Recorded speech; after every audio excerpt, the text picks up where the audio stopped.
Après chaque publication de la liste des étalons, le débat revient régulièrement sur le chantier du milieu de terrain.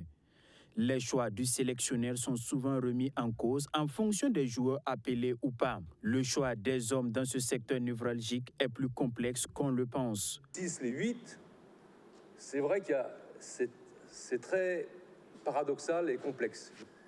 Parmi ces postes-là, on a des joueurs qui sont un peu convalescents, mais pas des grosses blessures. Des petits bobos qui ont repris, qui sont là, qui peuvent être performants la semaine prochaine. On a des joueurs, effectivement, qui ont arrêté leur championnat. Le championnat est arrêté, notamment aux États-Unis avec Bonny. Mais ce jour-là, paradoxalement, peut-être qu'il a plus de temps de jeu que les autres parce que son club fait beaucoup de matchs amicaux jusqu'à la trêve internationale.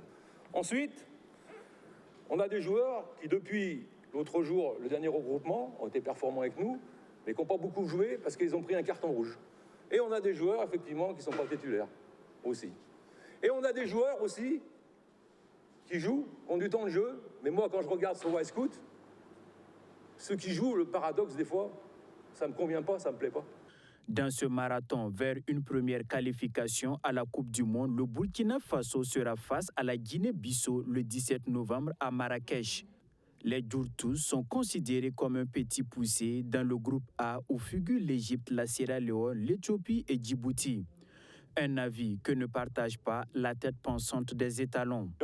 J'ai entendu un mot qui ne me plaît pas beaucoup, tu as dit petit pousset, c'est pas petit pousset Guinée-Bissau. Par rapport au dernier match, ils viennent de prendre Carlos Mendes Gomez, qui est un joueur de Bolton, très bon joueur. Et également, ils viennent de rappeler Mama Baldé, qui est un joueur de Lyon. Une équipe qui fait tout le temps la CAN, qui est quand même régulier à un certain niveau africain.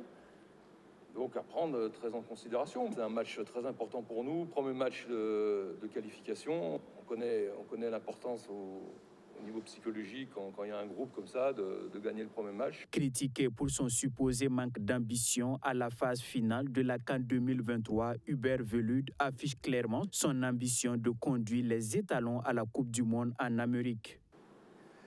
Donc c'est très particulier, c'est un marathon, c'est un championnat. C'est le début de ce championnat. L'objectif du Burkina, c'est d'aller en Coupe du Monde. Dans un groupe difficile, c'est vrai, avec un favori qui peut se détacher un petit peu, mais peut-être qu'on peut beaucoup inquiéter ce favori. Les éliminatoires de la Coupe du Monde s'étalent sur 2 ans. Les 9e et 10e journées de la phase de poule sont prévues les 6 et 14 octobre 2025.